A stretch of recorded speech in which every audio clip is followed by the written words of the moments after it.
Welcome to the Deep Dive. Today we're tackling something absolutely fundamental: sleep. Specifically, how to get that deep, restorative kind that actually makes you feel good the next day. We've all been there, haven't we? Just staring at the ceiling, maybe waking up way too early, feeling totally drained. Oh, absolutely. It's incredibly frustrating. So the big question is, how do we unlock better sleep? Because it's not just about clocking hours. It's about real body recharging, like getting energy from food. Right. If sleep isn't working, nothing else quite makes up for it. You just feel run down. That's a great way to think about it. And yeah, that feeling of wanting sleep but being wide awake or waking super early, it's so common. What we want to do today is explore some practical, really understandable ways to make sleep work better for you. No jargon, just things that can genuinely bring more energy to your day. Okay, so where do we start? Our bodies have these natural rhythms, right? Like the sun coming up and going down. We're sort of built to be active in daylight and rest at night. Have you ever noticed your body sending little signals like, hey, maybe time to slow down? Yeah, it absolutely does. And there's actually an optimal time, a sort of window for heading to bed, usually around 9 or 10 p.m. Around then, your body naturally releases chemicals that make you feel drowsy. Think of it like a gentle, sleepy wind blowing through. Catching that first wave is really key. Ah, the sleepy wind. I like that. But if you push past it, stay up doing things, checking your phone, whatever, Yeah. you might get a second wind, feel energetic again for a bit. But after that, it gets much harder to actually fall asleep. Your body's kind of used up its first batch of natural sleep helpers. So you're fighting against your own biology then. Pretty much. It's like trying to swim upstream instead of just floating along. Way more effort, less effective. And that ties into this idea of an internal cleaning crew, doesn't it? Specific processes in the body for hormones, nerves, digestion, muscles in there. They start their main work, their inner cleaning, you could say, from around 9, 10, or 11 p.m. at the latest. So if we miss that window, just sleeping longer later, it doesn't give the same deep clean. That's a fantastic question. I mean, some sleep is always better than none, obviously, but the sources we looked at really emphasize that those key repair jobs, hormone balance, nerve repair, all that stuff, are most potent, most effective in that early window. Yeah. It's about timing and efficiency. The analogy used was like arriving late to the bank. Standing aside all night won't get you service right. Right, okay, got it. Those first few hours are gold, really valuable for deep restoration. We kind of need to respect them. Okay, so honoring the body clock is step one. But then there's the mind, isn't there? You can be in bed at the perfect time, but if your brain is buzzing, forget it. Our body has these two modes, right? One is fight or flight, active, reactive, busy day stuff. The other is rest and digest, calm, recovery, sleep. Pretty obvious where sleep fits. Definitely in rest and digest. And the goal really is to get into bed feeling as calm, happy, and peaceful as you possibly can. It sounds simple, maybe even a bit fluffy, A little, yeah. but it's profound. The happier and more relaxed you are falling asleep, the better the quality of that sleep will actually be. It genuinely makes a difference. So how do we actually do that, especially after a stressful day? Well, there are some practical things. First, try to wrap up any really active stuff, physically or mentally intense tasks, before 8 p.m. if possible. So no super late night workouts. Yeah, you see people exercising hard at 9, 10 p.m. It's kind of working directly against what your body wants to do then, which is wind down. Okay, what else? Limit stimulating information right before bed. Bad news, arguments, stressful planning. Park it. The old saying, tomorrow is another day, is good advice here. Treat your mind gently before sleep. And screens. Everyone talks about screens. Yes. This one's pretty clear-cut. Ideally, 100% turn off phones, computers, tablets by 10 p.m. Just put them away. And maybe pick up. A real book, a paper book. Spend maybe 10, 15 minutes reading something positive, maybe something philosophical or uplifting. Let good ideas settle in your mind. You might even find it sparks creativity while you sleep. That's a nice way to think about it. Approaching sleep is creative time. Exactly. And then, when your head hits the pillow, shift your focus. Think about good things from the day, things you're grateful for. Gratitude is powerful. It's described as one of the strongest emotions for creating a state of peace and health. It genuinely lowers stress and helps sleep. It's like flipping an internal switch. And there's actual biology behind why feeling good helps. Right. It's not just wishful thinking. Not at all. When you feel those positive emotions, gratitude, peace, happiness, your brain and glands release beneficial natural chemicals. It's like activating your body's own internal pharmacy. Wow. These chemicals have a healing effect everywhere: heart, blood vessels, lungs, gut, joints, muscles, bones. every single cell benefits. It leads to deeper sleep and faster recovery. It's amazing. Okay, so mind calm, body calm. How do we help the body relax physically? Right, because for rest and digest to kick in fully, the body needs to be relaxed. Sleep is recovery, so helping your body relax beforehand just sets the stage better. I know some people do that thing where they tense and release muscles, like starting with their feet and going all the way up. Yeah, progressive muscle relaxation. It works for some, but it can also feel a bit long and tedious, maybe. It can take a while, yeah. So there's a more efficient idea focusing on nodal points, key areas. First one, your forehead. Think about it when we're stressed or upset. The forehead wrinkles, muscles tighten, maybe we squint. So focus all your attention on consciously relaxing and smoothing out your forehead.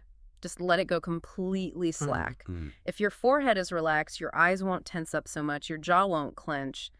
That relaxation tends to spread downwards through the whole body. It's a powerful starting point. Okay, the forehead, what's the other point? The other key area is the pelvic floor muscles, sometimes called the perineum, down low between your legs. People often hold a surprising amount of tension there without realizing it. Consciously relaxing those muscles sends another strong signal of safety and calm throughout the body. So forehead and perineum focusing there gives you a lot of relaxation, bang for your buck, so to speak. Interesting. Forehead and perineum. Got it. Now, what about the environment? The actual place we sleep, what we sleep on. I hear about people buying fancy orthopedic mattresses and then hating them. Oh yeah, that happens a lot.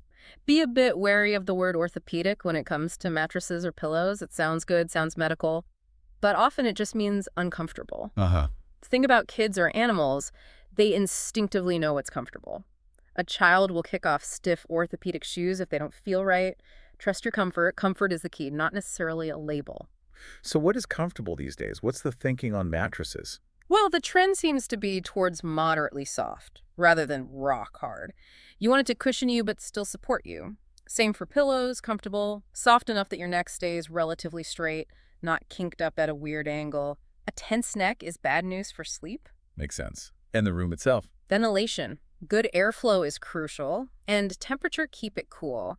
Ideally somewhere between 60 and 67 Fahrenheit, or about 15 to 19 Celsius. Your body temperature needs to drop slightly to initiate sleep. That explains why it's sometimes easier to sleep when it's cooler. Have you noticed sleeping better out in the countryside, maybe? Definitely. Less noise, fresher air, and also fewer electromagnetic fields from Wi-Fi, wiring, all that stuff. A really good sleep spot is somewhere you just switch off. Around 10 or 11 p.m., you lie down and boom, you're out. Harder to find in big apartment buildings sometimes. It can be, yeah. All the electricity, Wi-Fi signals, maybe even faint vibrations from building systems, especially in tall ones, it can subtly interfere for some people. Okay, what about food and drink before bed? Coffee's an obvious one. Right. Coffee, most teas, cola stimulants, they wake up the nervous system. If you know you're sensitive, probably best to avoid caffeine, maybe even chocolate after lunchtime, or perhaps 2 p.m. at the latest. And eating late. Tricky balance. Going to bed starving isn't great, but going to bed stuffed is also bad. If you eat a big meal right before sleep, say within an hour or two. Our body's busy digesting. Exactly. It's spending energy on digestion when it should be focusing on repair and recovery. The ideal is probably a decent dinner around 6 or 7 p.m., substantial enough so you're not hungry later, but early enough for digestion to be well underway before bed. Okay, solid advice. But what about those nights when your mind just won't quit? You know, you're worried about something, or maybe even excited about something tomorrow, and you just lie there, thoughts racing. Ah, yes, the racing mind, a classic problem. The moment you focus on that stressful thing, your body tenses up, even slightly. So the goal is to gently distract the mind, give it something else, something neutral to focus on. How do you do that effectively? There are some great techniques for what we could call self-observation or self-distraction. One category is imagining monotonous, focused tasks. Like counting sheep. Sort of, but maybe more engaging. For example, vividly imagine screwing in screws. Picture taking a screw, placing it, using the screwdriver, feeling the resistance, watching it go all the way in, nice and straight. Then start the next one. Or imagine sewing. Threading the needle, carefully making small, even stitches to close a hole. Both tasks require concentration. If your mind wanders, the screw goes crooked, or you prick your finger. It fully occupies your attention with something repetitive and, frankly, a bit boring, which can naturally lead to drowsiness. I can see how that would work. Takes focus, but zero emotional energy. Precisely. Another approach is becoming an object. Imagine you are something else and follow its journey. Maybe a leaf on a tree. Feel yourself swaying. It's autumn, you dry out, the wind catches you.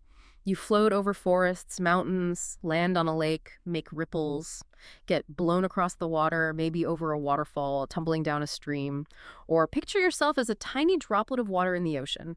The sun warms you, you evaporate, rise into a cloud with millions of others. Then you fall as rain, maybe on a mountain peak, freeze into ice for ages, become part of a glacier, melt, flow down as a stream. Wow, that's quite a journey. Yeah, these mind journeys shift you out of your own thoughts and into a calmer, more observational mode. It helps you drift off more peacefully. Okay, these sound like really useful tools.